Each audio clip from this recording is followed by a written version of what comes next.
nti ayogera kimuli ku mutima kyemwagalako ayogera kimuli ku mutima ndabanga ata ayogera kimuli ku mutima oba lwakubanga oluusi taba yekka kwegamba abwatuka fuluma ekimu ku limala kitekaga baga nti gambo B wamwengalisanga ku mwoyo akikubawo nga bwakikola ki bwakiwulira so ekimuli ku mutima kyekyo kati ababaka bawadde opportunity to prove your worth oba muli baddiikuula oba temuli ye kyawulira nti muli baddiikuula okay?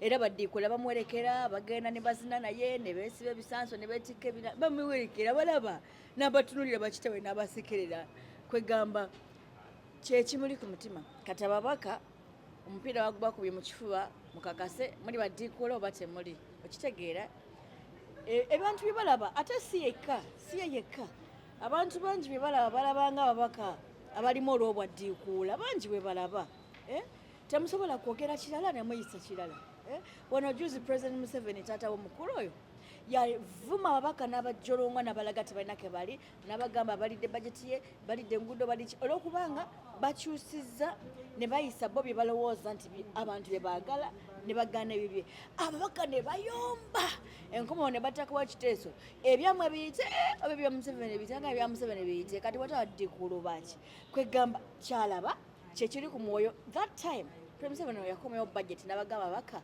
prove your worth okay fene tugaana abasinga obungi ne balonda yes kati olw'okubanga balabye nga bye bakola bya kiddiikuula ababulidde kibali ku mmeeme mwerwaneko Institutional Parliaments Act ng'obusomedde wamu ne Parliamentary Rules of Procedure era ng'obisomedde wamu n'amateeka agafuga ebyensimbi naddala Public Finance Management Act galambika butereevu nti buli institution yonna erina vote era efuna ssente ng'okuva mu kittavu giyite consolidated fund era ng'esaasaanya ssente z'omuwi w'omusolo erina kusaasaanya ng'egoberera amateeka ogagoberera nti mu process eno gye tulimu ey'okukola budget framework paper ne process oba enkola eyitibwamu okukola budget walina okubaawo okuleeta proposals oba ennambika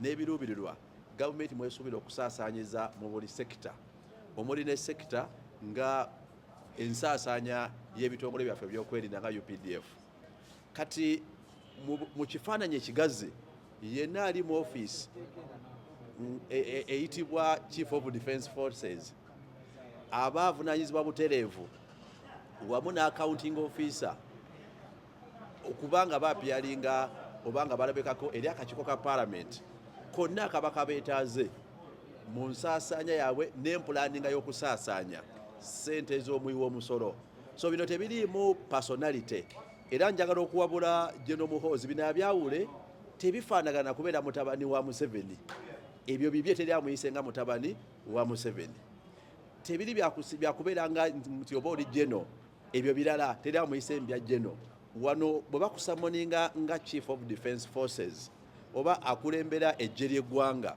nga lina expenditure n'ensaasaanya nga tukola housing gye bayita budget framework paper ndowooza yeetaaga kunnyonnyolwa ki kye bayita budget framework paper na lwaki yandyetaagisibwa kati ekyokubiri akakiiko aka Parliament bw'otunula rules of procedure kalina obuyinza bwa high court oba obuyinza bwa kooti ensukkulumu buli kakiiko ka Parliament kaweebwa enkizo okwebuuza ku nsonga ezifaanaganya oba ezeetoololera mu nziruganya ya ofiisi yonna efaaningibwa ssente z'omuwi w'omusolo kakati mukulu Muhoozi bw'abanga abadde ne byatwitinga kiri eriyo okujja okubyogera n'agamba nze nali mulwali oba nali nsaaga wabula kasaabanga byafulumya ng'ate akyali mu ofiisi ya CDF avunaanyizibwa okujja okwanukula ebibuuzo by'akakiiko bye kaba kamubuuziza oba okukasaba akaddemu mu nkola endala yonna bakaba bakakkiriza ng'okawandiikira naye ekyogamba nti sobola kwapiyalingayo ekyo kuba kuyisa lugaayo mu nfuga ey'amateeka twayise rule of law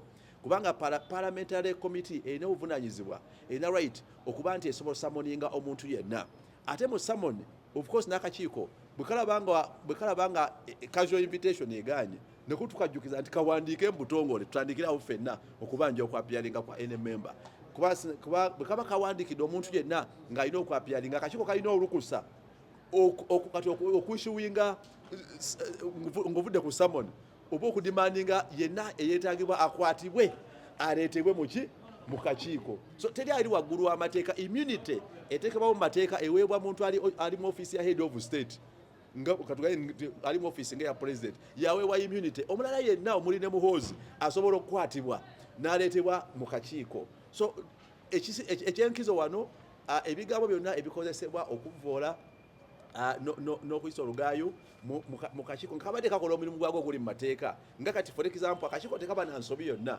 okwetaaga omuntu yenna okwapiyalinga, era akakiiko tekaba na nsobi yonna okwetaaga omuntu yenna okwennyonnyola. bw'abanga alinawo reason lwaki teyandirabise oba yandirabise mu ngeri ki alina giteeka mu buwandiike nannyonnyola akakiiko kennyini, si kunoonyayo kibanja kya Twitter n'ogamba nze kankole ki kankalangire. Ekyo ate kyongerako ebibuuzo naddala ku respect ku rule of law, kubanga buli alina mu ofiisi yonna ekozesa ssente z'omusolo na buli muntu yenna mu ggwanga ssemateeka waffe agamba teri ali waggulu w'amateeka. In fact ali mu ofiisi ya CDF talina immunity, talina bukuumi bwa nkizo bwa nkizo nti tasobola kakibwa kuleetebwa mu kakiiko. Era bw'anaabanga agenze maaso n'ebigambo anaafuuka CDF asoose okuleetebwa olw'empaka mu kakiiko alabikako eri mu kakiiko, kubanga parliamentary rules of procedure eza parliament ziwa akakiiko obuyinza bwa high court okukaka omuntu yenna okwapiyalinga oba n'okubuuza omuntu yenna wakati n'okuba nti akakiiko kalina olukusa okukubisa ebirayiro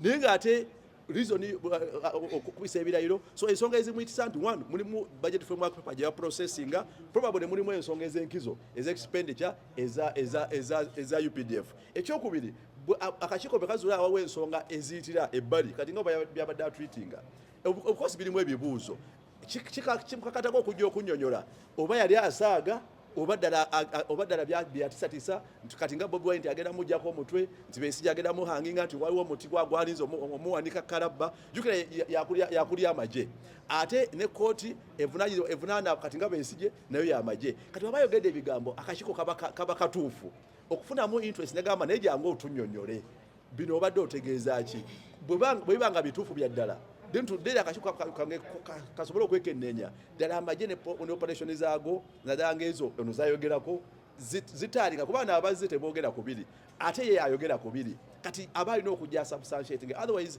rules of procedure n'amateeka gafuga parliament gawa akakiiko kano enkizo. Nze Mwawi Magezi yeebuuze ku balooya bamuwabule nti baba bakusamonize mu kakiiko osobola kwapiyalinga otya kuba rules of procedure zimukkiriza okujja ne looya bw'aba yagadde okujja ki ne looya kyankizo waddemu okujja nannyonnyola yikwasinzira bwe bituufu parliament ebenga etegeezebwa nti amagye gateekateeka kuhanginga na buli muntu yenna nene ekyokukangakanga ababaka nti nja kubakwata ekyo anwe ku tuzzi aterere bulungi kubanga tewaliiwo kikwasa nakiteeka nsonga yonna na buyinza bwa nkizo buweebwa CDF oba amagye okujja okukwata ekitongole kyonna ekya gavumenti mu separation of powers ekiteekesawo parliament kuba nti esobola okukola checks and balances okukebera ku bikolebwa amatabi amalala nga naddala executive ate ekiteesawo courts nakyo kwe kufunira amateeka n'okwekenneenya ebikoleddwa amatabi amalala gonna. Tewaliiwo olukusa lwonna lw'amateeka. In fact kuba overthrowinga nakujjako ssemateeka buyinza ogamba nti buli ambuuza ekibuuzo buli ansamoninga nti parliament oba kooti tinja kubakwata obakwata ngaani ne guno omuzego ogamba nti ejje lyange eyo UPDF is a provision of the constitution eri mu ssemateeka wa ggwanga nti ejje lya ggwanga si lya mwami Muhoozi si lya kitaawe si lya bazzukulu lya bannayuganda era that's why lijja mu parliament okupresentinga mweno process ya budget framework paper ne mu budgeting lifuna sente za muli wa musolo eggwanga bwe liba lyojenga lyo walisikira kuva kwani bintu bya tebiru makulu edu eyam summoninze amwe fresh summons kubanga obuyinza buli gyali eya summoninze samona addemu asamoninga samoni asobole okujja mu kakiiko bwana afuutookerera kijja kulaga nti amaanyi ga parliament agakkakanyiza abantu kye balina okumanya wano be bayita aba crowns ate be bagaba ssente neza defense ffe tuziwaayo ffe tukola appropriation tugikolera wano munda kakati katulabe ba crowns kye banaakola nga budget yaabwe etuuse. So nze mbadde ngamba chairman kayina obuyinza by the way akakiiko ka parliament tekakuyita buyisi. Ekigambo ky'oluzungu ekituufu it summons kubanga kaba kayina obuyinza obwenkanankana na high court eya Uganda. Kakati bw'aba yina obuyinza obwo it summons you, tebakuinvite nga bwinvitenze.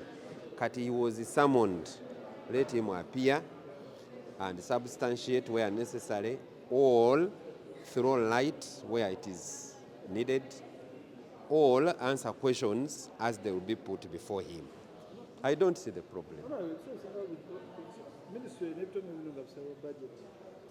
Minister na presenting nayambiwako n'abantu babiri basatu nebaba tomulebe bijana abantu 23 olowooza kati jenasogamba nti nabadde seetagisa kubanga obaddeyo delegation of certain people mugaso ki oguli mu kubeera nga twakwatibwako ensonga mu ministry alina okulabika kyongamba nti kyamani w'akakiiko n'akakiiko kayita omuntu gwe keetaaga oba minisita oba ali wansi we oba permanent secretary oba under secretary, kayita omuntu akakiiko gwe keetaaga.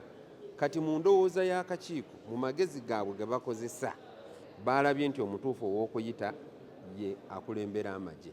Ekyo sikiraba mu buzibu era siraba lwaki efuuse na topic nti oli yagaanye okujja ono bongere bamuyite.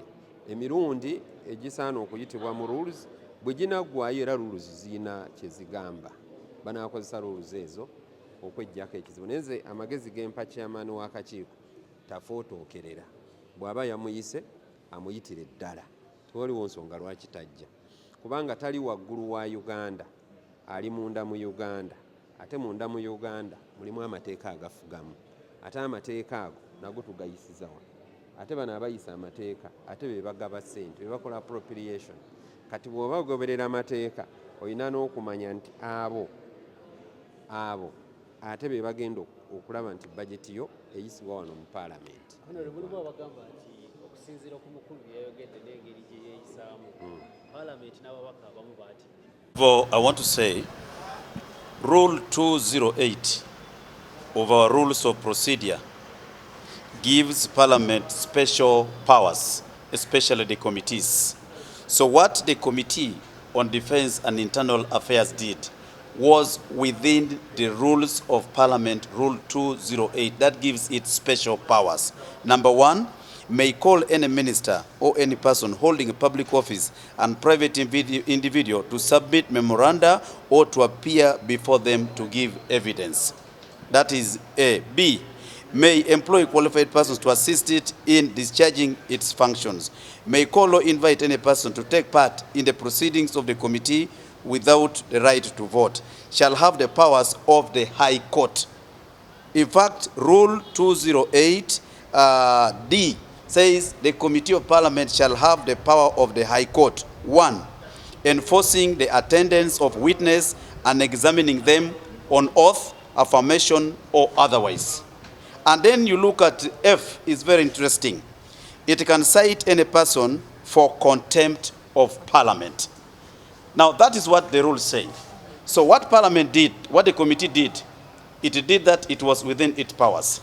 If it is true, what I saw, what I read on X, that General Muhoozi described members of Parliament as clowns. The Committee of Defense and Internal Affairs as the power. For them to prove General Muhoozi wrong that we are not clones as members of Parliament, they have the power under Rule 208, Section D of the High Court. Let them enforce the arrest of General Muhoozi for contempt of Parliament. If they cannot do that, then indeed we are clones, because we are going to put on a big... Ministry ya Defense yatusabye nti tubawe olunaku olulala lwakuba nti Monday babeera ne cabinet, babeera n'olukiiko lwa cabinet mu Entebbe. So ffe nga committee ya defense twabawandikidde nga basaba oba tuba directing abajenkya lwakubiri and then meeting egende mu maaso kusaawa 3. CDF, yes, office ya CDF kwolwo yali occupied. Unfortunately, committee nesalawo otherwise. Naye nga ffe twagala minister gye ne ttiimu ye batulagirira engeri gye babadde bakozesa ssente ze twabawa mu budget.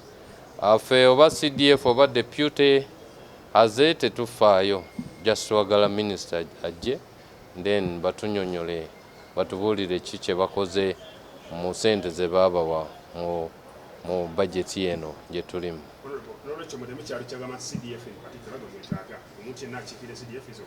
Of course ffe nga committee yaffe tetuli accountability committee. Ffe kasita tufuna omuntu yenna oba deputy oba mukulu ye kennyini nga ze kyetwagala nga committee nti office yeyo mulimu explanation. Ebigambo bya CDF tebyabanyiziza. Ffe bya Twitter CDF yatugamba bulungi nti ebigambo bye Twitter tetubitwala nga kintu kikulu nnyo, naye ate batugambye nti akaunti ye bagihakinga biki ebyo, so tetumanyi oba bigambo byali bibye oba ki, naye ffe kye tulina okukola kulaba nti abantu bannayuganda tubaweereza in terms of kubuuza accountability. Ebigambo bye bibeera bibye, ffe omulimu gwe tulina okukola nkulaba nti tutambuza emirimu gya ggwanga nga tetulina omuntu shield yenna. Kale bambi. PDF is under the Ministry of Defense, Police is under Ministry of Internal Affairs. You do not strictly require the commanders of those forces to appear. However, if they appear, it is good, and they normally appear in Parliament. But if they are represented by a deputy commander, there shouldn't be any problem, and there shouldn't be a breach of the rules. So, in my interpretation of the rules, strictly speaking, commanders of our armed forces, like the UPDF, which is under UPDF, like the police, which is under Ministry of Internal Affairs, what we expect is that the minister should appear and the accounting officers. And that's what we require in BFP discussions in committees. Commanders are strictly not required, and if they are represented by their deputies, that should not cause a lot of hullabaloo. And I think the Committee on Defense and Internal Affairs should have been able to understand that they strictly required the minister and the accounting officer of the Ministry of Defense. The commander of the EPDF is strictly not required under our rules of procedure.